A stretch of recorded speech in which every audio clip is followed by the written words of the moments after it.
नमस्कार बच्चों। विज्ञान और प्रौद्योगिकी कक्षा 9वीं। मैं विषय शिक्षक अनिल घरटे। आज हम पाठ क्रमांक 13 कार्बन एक महत्वपूर्ण तत्व, इस भाग का हम आज अध्ययन करने वाले हैं। यहाँ पर आपको पिछली कक्षा में आपने कार्बन एक अधातु तत्व है यह पढ़ा था।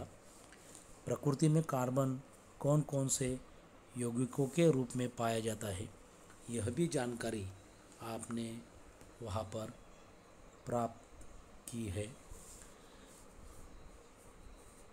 एक बाष्पन पात्र में थोड़ा सा दूध ले, बाष्पन पात्र को बंसेल बर्नर की सहायता से गर्म करें।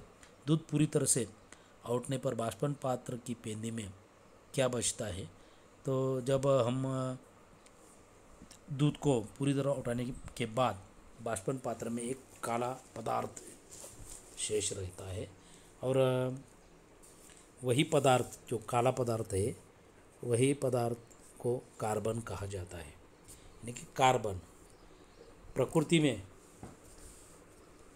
प्रचुर मात्रा में पाए जाने वाले कार्बन यह तत्व स्वतंत्र अवस्था में तथा यौगिक के रूप में कार्बन पाया जाता है। अधातु मूलद्रव्य कार्बन के विविध गुणधर्मों का अध्ययन हम आज इस पाठ में करने वाले हैं। कार्बन का जो प्रतीक है वो है C, कैपिटल C। उसका परमाणु अंक है 6, परमाणु द्रव्यमान उसका 12 है।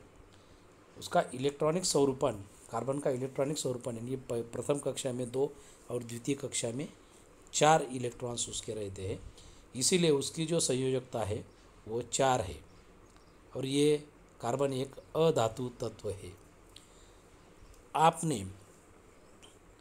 अपने जीवन में आप सुबह से लेकर रात तक जिन जिन वस्तुओं और पदार्थों का उपयोग करते हैं, यह जो पदार्थ खाने के लिए उपयोग में लाए जाते हैं उनकी सूची बनाइए।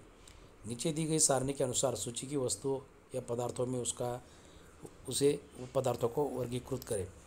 सुबह से लेकर शाम तक हम जिन धातुओं की वस्तुओं का उपयोग करते हैं वो है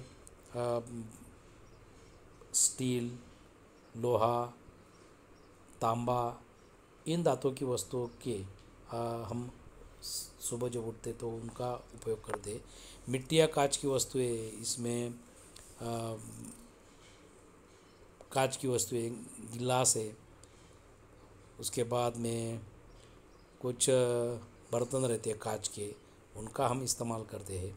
और अन्य जो वस्तुएं, इसमें खाद्य पदार्थ है, कपड़े, दवाइयाँ, औषधियाँ, इन सभी वस्तुओं का हम सुबह से लेकर शाम तक इस्तेमाल हम करते हैं। अब सबसे अंतिम स्तंभ में लिखी वस्तुओं की सूची आप अगर देखिए, इस सूची में अन्न पदार्थ, कपड़े, दवाइयाँ, औषधियाँ, ईंधन, लकड़ी की वस्तुएं, इन सभी विविधपूर्ण वस्तुओं का कार्बन ही एक महत्वपूर्ण घटक या उनका यौगिक से वो बनी हुई रहती है। वनस्पति तथा प्राणियों से प्रत्यक्ष या अप्रत्यक्ष रूप से पाए जाने वाले यौगिकों को कार्बनीय यौगिक कहा जाता है, क्योंकि उनको कार्बनीय यौगिक कहते हैं। और खनिजों से पाए जाने वाले यौगिक जो रहते हैं उन यौगिकों को अकार्बनीय यौगिकों के नाम से जाने जाते हैं। हमारे आनुवंशिक गुणधर्म एक पीढ़ी से दूसरी पीढ़ी तक संक्रमित करने वाली कोशिका स्थित जो DNA तथा RNA जो है उसका भी कार्बन एक प्रमुख ही घटक उसमें रहता है। उसका कार्बन की उपस्थिति यानी कि कार्बन हमें कहाँ मिल सकता है, या ऑकरनेस ऑफ कार्बन्स। लैटिन भाषा में कार्बो का अर्थ कोयला होता है, इससे कार्बन यह नाम इस तत्व को दिया गया है। प्रकृति में कार्बन स्वतंत्रता यौगिक के रूप में होता है। स्वतंत्र अवस्था में कार्बन हीरे तथा ग्राफाइट के रूप में पाया जाता है। संयुक्त अवस्था में कार्बन नीचे दिए गए यौगिकों के रूप में वो हमें मिलता है। पहला जो यौगिक है उसका वो एक कार्बन डाइऑक्साइड कार्बोनेट के रूप में, उदाहरण कैल्शियम कार्बोनेट, संगमरमर, मार्बल उसको कहा जाता है। और कैलामाइन ZnCO3, इसमें भी कार्बन जो है वो यौगिक के रूप में पाया जाता है। दूसरा जो है जीवाश्म ईंधन, इसमें पत्थर, कोयला, पेट्रोलियम, प्राकृतिक गैस इसमें भी प्रमुख घटक कार्बन ही रहता है। तीसरा है कार्बनिक पोषक पदार्थ जो है वो कार्बेज पदार्थ, प्रथिन, वसायुक्त पदार्थ, इनमें भी कार्बन का अस्तित्व रहता है।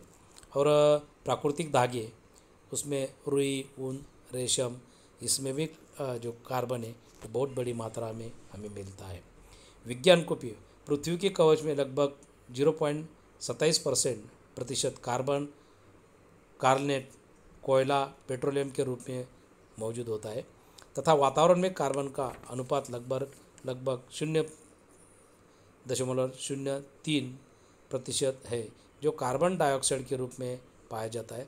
महासागरों की तलहट में पाई जाने वाली कुछ वनस्पतियाँ पानी के कार्बन का रूपांतरण कैल्शियम कार्बोनेट में करती रहती है।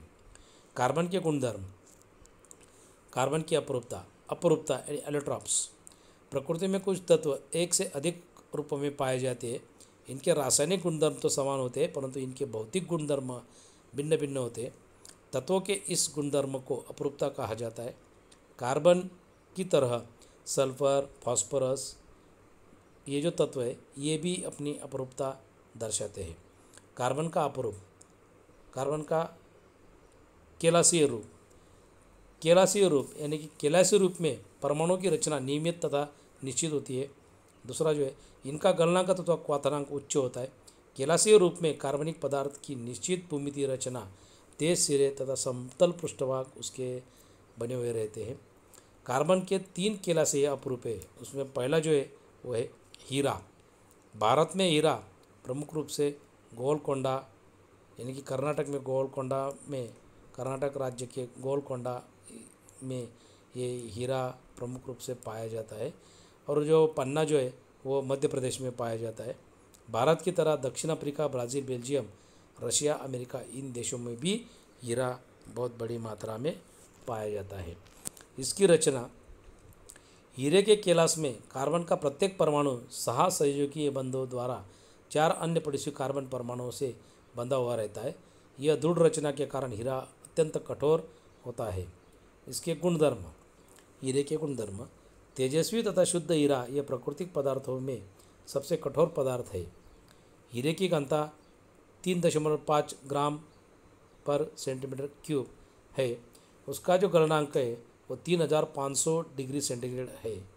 ऑक्सीजन की उपस्थिति में 800 डिग्री सेंटीग्रेड के तापमान पर हीरे को गर्म कर दिया जाए तो उसमें से कार्बन डाइऑक्साइड गैस मुक्त होती है और इस प्रक्रिया में सिवाय कार्बन डाइऑक्साइड के अन्य कोई उत्पाद हमें नहीं मिलता। किसी भी विलायक में हीरा नहीं घुलता। आम्लों तथा क्षारकों का हीरे पर कोई प्रभाव नहीं पड़ता।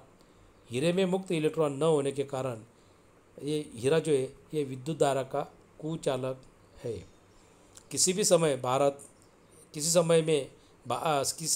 कोहिनूर हीरे के कारण प्रसिद्ध था। यह हीरा गुंटूर यानी कि आंध्र प्रदेश में स्थित कोलगुर खदान में 13वीं सदी में पाया गया था। इसका वजन 186 कैरेट था। इसके जो उपयोग है, कार्बन के उपयोग, कांच काटने तथा चट्टानों में छिद्र बनाने के लिए इसकी उपयोग में लाए जाने वाले उपकरणों में हीरे का उपयोग किया जाता है।